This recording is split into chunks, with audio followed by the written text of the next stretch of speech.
아멘. 잘 읽으셨습니다. 옆에 계신 분에게 한번 인사하도록 하십시오. 참 좋은 날입니다. 참 좋은 날입니다. 참 좋은 날, 하나님의 더 좋은 은혜의 말씀으로 승리하시기를 소망하며 주신 말씀을 가지고 숨이 턱 막혔을 때라는 제목으로 말씀을 증거하겠습니다. 오늘 열왕기하 4장의 말씀으로 여러분께 이제 새로운 하루를 열 텐데요. 화수목금 이번 주에 있는 남겨진 이 4일 동안의 이 새벽기도 동안에 열왕기하 4장의 내용을 단락을 끊어서 말씀을 드릴 텐데, 엘리사라고 하는 사람에 대한 이야기입니다. 근데 엘리사는 한번 따라해 볼까요? 기적의 선지자. 그렇습니다. 기적의 선지자. 기적을 사실은 엘리야보다 훨씬 많이 행했습니다. 그래서 엘리사의 7대 기적이라고 할 만큼 아주 유명한 장에 여러분 들어오셨습니다. 왜 그렇게 기적이 많아야 될까요? 여러분에게도 한번 적용해 보면 우리에게도 기적이 많으면 좋겠죠. 그랬으면 좋겠죠. 저도 그랬으면 좋겠어요. 마음이 똑같아요. 어디 가서 주식 한 번을 해도 남들은 2배 뛰는데 우리 한 100배쯤 뛰면 기적이다. 연봉도 내년쯤에는 한 5배 오른다면 야 좋겠다. 하나님의 기적적인 한 방을 소망하는 것은 인지상정일 것입니다. 기적 좋죠. 그런데 기적으로만 매번 이렇게 반복이 되면 이스라엘 백성들이 하나님을 원망했을 때랑 거의 유사한 일이 생길 가능성도 높아집니다. 아주 묘한 숫자가 일치하는데요. 애굽에서 이스라엘 사람들이 바로와 애굽 백성들을 향해서 하나님이 몇 가지 재앙을 내리셨죠? 피, 개구리, 이, 파리, 그 다음에 흑암, 장자 죽음까지 총 10개의 재앙이었습니다. 10번의 재앙을 거치고 출애굽을 했습니다. 무조건 항복하고 이제 백기투항하고서 빨리 가라. 지금 아들까지 죽은 마당에 왕자 장례고 뭐고 하여간 애굽 온 백성들의 초태생, 장자 다 죽었습니다. 그러고 나니까 장례식 분위기에서 더 이상은 이 히브리 놈들을 붙잡을 수가 없는 거예요. 빨리 나가라. 나갈 때 그냥 나가지 말고 니네들이 하고 싶은 대로 하고 나가라 해서 못 받은 임금 430년치 다 금은 폐물 다 뜯어갖고 나갔어요. 온 애굽의 집에 장자의 죽음이 있었습니다. 그리고 나서 광야를 잠깐 가다가 홍해를 딱 만납니다. 홍해 건널 때도 기적이었어요. 무려 11번의 기적, 10+1 기적이었어요. 그러니까 결국 똑같은 기적이 뭔가 반복될 것 같은 아주 묘한 느낌이 있었는데 나중에 40년 동안 이 광야를 돌고 돌아갑니다. 10하루길이었어요. 충분히 갈 수 있는 짧은 거리를 40년을 뱅글뱅글 돌면서 있었어요. 10가지 재앙이라고 하는 전설적인 무용담을 갖고 있는 출애굽 1세대가 성경 기록에 의하면 이게 아라비아 반도 밑에 있는 이 광야를 헤맬 때 총 몇 번의 원망을 했다고 성경은 기록하나요? 10가지 기적의 재앙을 이겨내고 나온 이스라엘 백성들이 10번이나 하나님을 반역하고 원망했다고 했습니다. 기적이 많은 것이 좋을 수 있지만 기적이 자꾸 반복이 되면 그게 당연하다고 생각해요. 여러분의 인생 가운데 당연한 게 있나요? 단 한 가지도 당연하지 않습니다.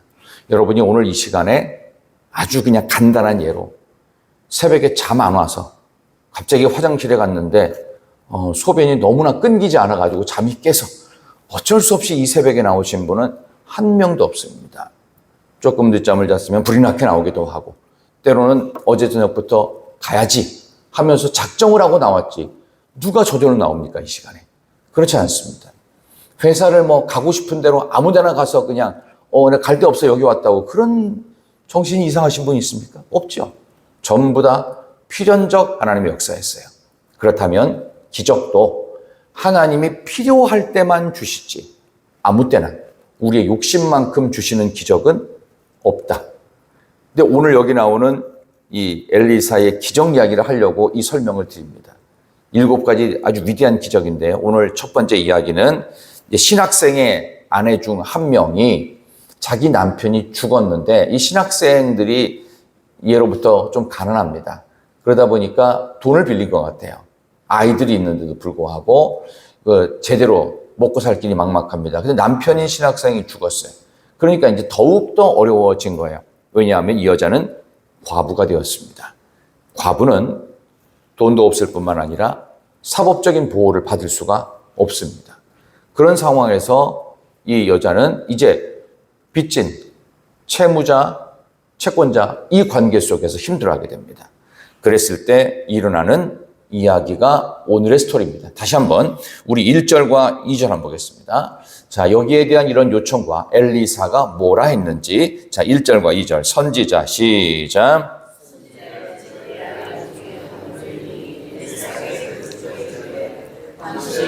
나의 남편이 이미 죽었는데 당신의 종이 여호와를 경외하는 줄은 당신이 아시는 바니이다.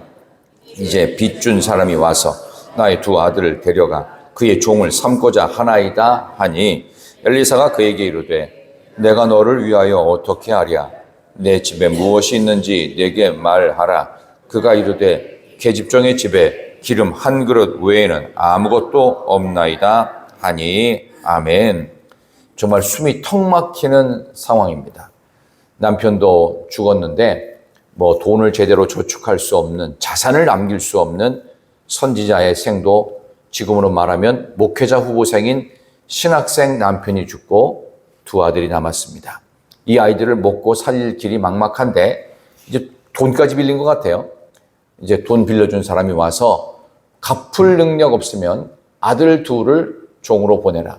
이런 청천벽력 같은 아무리 생각해봐도 숨이 막혀서 살 수 없을 듯한 상황이 발생합니다. 이때 엘리사를 찾습니다. 엘리사가 했던 답변은 참으로 이상하기 짝이 없습니다. 뭐라고 하냐면 계집종의 집에 한 그릇 외에 기름 한 그릇 외에 아무것도 없는 그 상황에서 너 갖고 있는 게 뭐가 있니? 라고 말을 합니다. 이거는 전혀 그 상대를 배려하지 않는 질문입니다. 얼마나 어렵겠느냐? 너 아무것도 없을 텐데 얼마나 힘들었니? 하면서 와서 위로를 해줘야 되는데 그래도 너 갖고 있는 게 뭐가 있니? 라고 질문하는 것은 뭔가 맞지 않는 일에 어떤 숨이 턱 막히는 상황에서 전혀 맞지 않는 상황이 또 벌어진다는 것은 하나님의 특별한 기적의 징조일 가능성이 높습니다. 근데 여기에 대해서 이 여자가 전혀 긴장하지 않고 뭐 마음속은 어땠는지 모르겠어요. 답을 하는데 아주 기가 막힌 답을 하죠. 기름 한 그릇 외에 아무것도 없나이다. 원래 원문에 보면은 아무것도 없나이다. 기름 한 그릇 외에는 이렇게 돼 있습니다. 아무것도 없어요. 생각해 보니까 기름 한 병 딱 있네요. 아무것도 없다고요. 이게 말하고 싶었던 내용이었어요. 아무것도 없는데 뭐 어떻게 하라는 겁니까? 가지고 있는 게 있냐고요? 가지고 있는 게 있었으면 내가 당신한테 왔겠어요? 라는 식의 어떤 불평 섞인 절망의 탄식이었습니다. 자, 이런 상황이 벌어집니다. 자, 이렇게 우리의 삶이 정말 숨이 턱턱 막히는 상황으로 벌어졌을 때 우리는 어떻게 할 것인가? 오늘 우리가 찬송 불렀죠. 내 마음이 낙심되며 근심에 눌릴 때 거기에 결론은 하나님의 은혜를 구하라는 내용이었습니다. 근데 어떻게 엘리사가 처방을 내렸느냐? 오늘 이 본문의 내용 중에서 이 여인의 행동 속에 그리고 이 엘리사의 답변 속에 숨이 턱 막히는 상황 속에서 우리가 해야 될 두 가지 지침을 발견합니다. 그 첫 번째는 뭐냐 하면 일단 숨이 턱 막히는 절망의 끝자락에서 그거를 버텨야 될까요? 포기해야 될까요? 이 숨이 턱 막히는 절망의 끝자락에서 우리는 버티는 게 맞나요? 그냥 포기하는 게 맞나요? 버텨야 됩니다. 그래서 이 버틴다라는 말을 에무나라는 표현을 씁니다. 이 에무나가 바로 믿음입니다. 그러면 왜 버텨야 될까요? 그것이 왜 믿음일까요? 어제도 한번 그런 설교를 말씀을 드렸는데 오늘 하루의 주인이 누굽니까? 여러분입니까? 여러분입니까? 하나님입니까? 하나님입니다. 그러면 내일의 주인은 누구예요? 하나님이세요. 그럼 우리는 역할이 뭐예요? 이 드라마 속의 주인공이에요. 그러면 감독이시고 진짜 주인이신 하나님께서 하라는 대로 하면 됩니다. 그런데 많은 사람들이 똑같은 실수를 전 인류가 범하고 있는데 오늘의 주인도 나고 내일의 주인도 나라고 하는 착각 속에 속는 겁니다. 누구한테 속죠? 사탄한테 속는 겁니다. 너 동산에 있는 모든 것들을 먹지 말라고 하시더냐? 사탄이 유혹을 하죠. 그러니까 갑자기 그건 아니고 딴 건 다 괜찮은데 선악을 알게 하는 나무는 먹지도 말고 만지지도 말라고 했다. 만지지 말라는 얘기는 안 했거든요. 그러니까 지가 지어낸 얘기입니다. 왜? 뭔가 약간 내가 손해보는 듯한 느낌이 들어요. 이게 사탄이 주는 마음입니다. 억울한 마음, 뭔가 내가 약간 꿀리는 마음, 내가 뭔가는 조금 내가 불리한 생각들, 원망, 불평을 만들어냅니다. 그게 사탄이 우리를 속이는 방법입니다. 아니 그건 아니고 만지도 말래. 세상에 만질 수 있는 거 아니야 얼마든지. 근데 악한 것은 모양이라도 버리라고 그랬어요.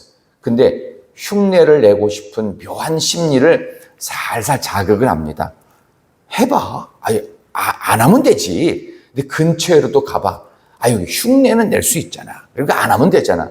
근데 사람이 한 번 빠지면요, 못 돌아옵니다. 이게 원래 그런 거예요. 그래서 여러분들 혹시 맛있는 집 가면은 한 번도 안 와본 사람은 있어도 한 번만 온 사람은 없다. 그런 것처럼 죄도 마찬가지예요. 한 번만 한 사람은 없습니다. 한 번도 안 한 사람이 있을 뿐입니다. 그래서 여러분께 어떤 목사님이 이런 얘기를 하더라고요. 여러분은 술, 담배를 안 하시죠? 안 하죠. 그러니까 담배값이 얼마인지 모르시죠? 편의점에서 일하시는 분 빼고는. 저도 담배값이 얼마인지 모릅니다. 피워본 적이 없습니다. 그리고 술도 얼마인지 모릅니다. 왜? 안 마셔봤으니까. 몰라야 될 건 몰라야 돼요. 알아야 될 건 반드시 알아야 돼요. 근데 우리는 쓸데없는 걸 많이 알려고 해요. 이게 유혹이란 말이죠. 여기서 이 여인에게 필요했던 건 뭘까요? 숨이 턱턱 막히는 상황에서 이것을 극복해야 된다는 게 필요한 겁니다. 원망이 필요한 게 아니에요. 불평이 필요한 게 아니에요. 이 절망을 이겨내는 게 필요하고 근본적인 게 필요한 거예요. 이 여인의 선택이 참으로 올바랐습니다. 이걸 버티면서 애무나 믿음을 가지면서 하나님께 나와요. 어떻게? 하나님의 선지자인 엘리사에게 하소연합니다. 이 여인은 아마도 이런 자기의 어려운 상황에 대해서 그냥 남들이 저절로 아는 것에 대해서는 어쩔 수 없겠지만 일부러 다니면서 투덜거리지는 않았을 것입니다. 그리고 마침내 입을 여는데 이 절망적이고 정말 피 끓는 고통의 상황을 자기 스승이었던, 남편의 스승이었던 엘리사에게 와서 당신의 종이 여호와를 경외하는 줄을 당신은 아시지 않느냐. 이런 얘기 쉬운 얘기가 아닙니다. 다른 사람은 몰라도 대선지자인 엘리야가 승천한 이후에 그 후계자였던 엘리사, 당신은 내 남편이 어떻게 살았는지 다른 사람은 몰라도 당신이 안다는 걸 알기 때문에 돈을 빌려준 사람이 와서 두 아들 종으로 내놓으라는 이 이야기를 할 수 있는 것 아닙니까? 나 이제 어떻게 살아야 됩니까? 이 아이들 없으면 나 죽습니다. 이런 이야기를 할 수가 있었어요. 믿음으로 현재 우리가 갖고 있는 삶의 자리를 버티는 것, 이게 대단히 소중한 첫 번째 숨이 막히는 절망을 이겨내는 방식입니다. 이것으로 시작하셔야 됩니다. 일단 버티면서 하나님을 찾는 일, 이게 제일 중요합니다. 어찌 보면 우리의 삶의 기적은요, 다른 사람은 할 수 없는 믿음의 사람만이 할 수 있는 일을 감행하는 거예요. 그게 뭐냐? 다른 사람들은 절망의 상황에서 안 버티고 좌절하고 낙심해서 스스로 포기하면서 자신의 목숨까지도 해야 하는 극단적 경우가 발생하지만 우리는 어떻게 해요? 버텨요. 야, 그 정도면 정말 자살할 만한 거 아니야? 그 정도면 완전히 그냥 폐인돼야 되는 거 아니야? 라는 평가를 받는 절망의 상황, 숨이 턱 막히는 상황에도 버티면서 하나님을 찾는 것. 이게 기적 아닐까요? 여러분들은 어찌 보면 세상 사람들이 겪고 있는 그런 숨이 턱 막히는 절망의 상황을 전부 다 겪고 계신 분들입니다. 근데 쉽게 우리는 좌절하지 않습니다. 왜 좌절하지 않고 믿음으로 버티면서 하나님을 찾느냐? 정말 뭔가 믿는 구석이 있는 거예요. 근데 그 믿는 구석이라는 것이 세상 사람들이 믿는 것과는 차원이 다른 전능하신 하나님. 우리는 이 땅에서 인생이 전부가 아닌 천국에서 영원한 삶을, 저 사람은 도대체 뭘 믿는 게 저러는 거야? 나처럼 그냥 똑같이 살고 있고, 나처럼 아픈 데도 많고, 나처럼 문제도 많고, 부족한 것도 많고, 매번 연봉도 안 오른다고 하지. 항상 투덜거리는 것도 똑같은데 뭔가 믿는 구석이 있는 거 아닐까라는 궁금증을 유발할 만한 세상과는 다른 차별화된, 구별된 그런 믿음의 자리가 여러분의 자리 되시기를 진심으로 축원합니다. 그랬더니 엘리사가 했던 처방은 2절 그대로 네 집에 무엇이 있는지 내게 말하라. 이게 핵심이에요. 뭐가 있는지를 내 입으로 고백을 하라는 거예요. 우리가 보면 정말 아무것도 없는 게 아니에요. 있긴 있어요. 근데 내가 보기에는 하찮다고 여기는 거예요. 근데 그 하찮다고 여기고 정말 별것도 없어요. 아주 그냥 이게 있는 거야? 이걸 없는 거지. 여러분의 그 장롱을 딱 열어보면은 거기 입을 만한 옷이 있나요, 없나요? 없지. 그 가방을 보세요. 다 비닐봉다이지. 그게 어디 가방인가? 이런 생각을 할 수 있다. 왜? 우리는 탐욕의 근거에서 남들이 갖고 있는 것보다 조금 더 좋은 게 있어야 된다라고 하는 사탄의 속임수. 그렇다고 여러분들 혹시 그 부인들을 구박하지 마십시오. 가방은요, 때에 따라서 다양하게 있어야 됩니다. 옷도 여성들은 좀 다양하게 입으셔야 되는데 그걸 얘기하는 것이 아니라 있는 것이 있다면 뭐든지 다 말을 하라는 거예요. 하나님이 이것도 주셨고요. 저것도 주셨고. 아니, 다 안 주셨는데 건강하네요. 이거 엄청난 자산입니다. 그러니까 젊은 아이들의 최고의 자산과 기적적 축복은 뭐냐 하면은 젊음이고 건강 아닙니까? 아무리 돌이 많은 60대라도요, 20대 건강을 살 수 없습니다. 왜? 하나님이 그때 주신 기가 막힌 기적적 특권이거든요. 지금 다른 사람은 없는데 이미 받았던 것이 뭐라도 있다면 그것을 내 입으로 고백하라는 거예요.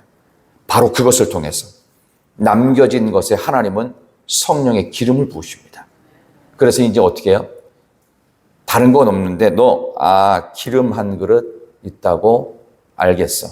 하나님은 아주 없게 하지는 않으십니다. 왜? 우리를 그렇게 망하게 하려고 골탕 먹이듯이 우리에게 모든 것을 뺏지 않으십니다. 그래도 뭔가 아무것도 없으면요, 자녀라도 있게 하십니다. 그것도 없으면요, 또 뭔가라도 있게 하십니다. 주변에 사람이라도 있게 하시고 때로는 뭔가 남겨두신 것이 있어요. 내게 남겨두신 것에 성령의 기름을 부어 불을 붙여야 된다는 거. 그래서 그래, 기름 하나 있다고 너 그럼 이웃에 가서 여러 가지 그릇을 빌려와. 빈 그릇을 빌려와야 돼. 조금 빌리지 말고 왕창 빌려와. 그래서 이 여인이 그 말에 또 순순히 순종을 또 해요.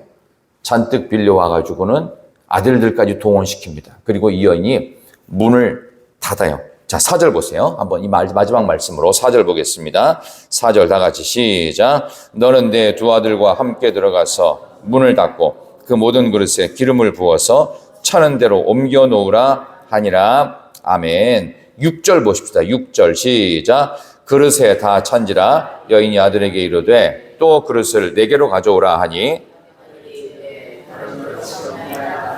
기름이 곧 그쳤더라. 아멘. 기름 부을 만한 그릇을 잔뜩 빌려왔는데 다 찼어요. 아니, 이 기름 한 그릇인데 기름 한 그릇이 무슨 이따만한 건 아닐 거 아니에요. 뭐 조그만 기름 한 병일 텐데 그걸 갖다 붓고 부었는데 마치 오병이어의 기적처럼 마르지 않는 기름병이 된 거예요. 이 역사를 하나님이 하신다고요. 무엇을 통해서? 절망적인 상황에서 버티고 하나님께 온 자에게 하나님은 마르지 않는 능력이 되십니다. 하나님은 우리에게 영원한 능력이 되십니다. 일시적 능력이 아니라 하나님 앞에 가는 날까지 영원한 능력이 되신 하나님이 너에게 최고이며 전부이니라 라는 기적을 보이셨습니다. 엘리사가 했던 이 첫 번째 기적을 통해서 이제 엘리사의 시대에는 기적밖에는 방법이 없는 인생들에게 기적적인 채워주심의 역사를 주시겠구나 라고 하는 전망이 생기지요. 우리의 인생 가운데 숨이 턱 막히고 아무것도 없는 것 같지만 그래도 내가 갖고 있는 것을 내 입으로 고백하라. 하나님 말씀하십니다. 그리고 문을 닫으라고. 왜? 다른 사람들한테 떠벌릴 일 아니다. 하나님이 내게 주신 은혜야. 하나님이 너에게 채워주실 기적이야. 너 혼자 잘 간직하고 똑같은 상황이 또 반복되었을 때 너는 이와 같이 해야 되느니라. 하면서 하나님께서 기름병, 가져온 기름 그릇을 다 채우니까 어떻게 해요? 기름병이 딱 끝입니다. 내가 준비했던 것만큼, 믿음의 빈 그릇을 준비했던 것만큼 하나님이 채우신다는 것. 불평의 빈 그릇이 아니라 믿음의 그릇, 하나님이 주실 축복의 그릇을 크게, 많이, 최대한 준비하여 하나님께서 기적적인 역사로 오늘도 채워주시는 복이 여러분께 있기를 진심으로 축원합니다. 하나님 감사합니다. 숨이 턱턱 막히는 절망과 좌절의 시간, 하나님은 우리에게 지금의 이 자리를 믿음으로 버티면서 하나님께 오기를 원하십니다. 그렇게 왔던 이 선지생도의 아내의 절망을 하나님께서 아시고 지금 내게 있는 것이 무엇인지를 고백하라 하십니다. 아무것도 없는데 단 한 가지가 있다면 그 한 가지 남은 것에 성령의 기름을 붓듯 우리의 삶 속에 불을 붙여주실 줄 믿습니다. 지금 우리가 여전히 부족하고 연약하고 답답하여서 애통한 심정으로 부르짖는 모든 기도의 제목 가운데 불을 붙여주시옵소서. 내게 주신 것은 너무나도 하찮은 것들이 있지만 그 하찮은 것이 하나님의 손에 붙들렸을 때 우리는 모든 것이 채우고도 남는 넘침이 있을 줄로 믿습니다. 하나님께서 넘치도록 채워주시는 기적의 역사가 있는 복된 화요일 하루가 되게 해주시기를, 기도하는 모든 제목들마다 응답의 역사로 갚아주시기를 예수님의 이름으로 기도하옵나이다. 아멘.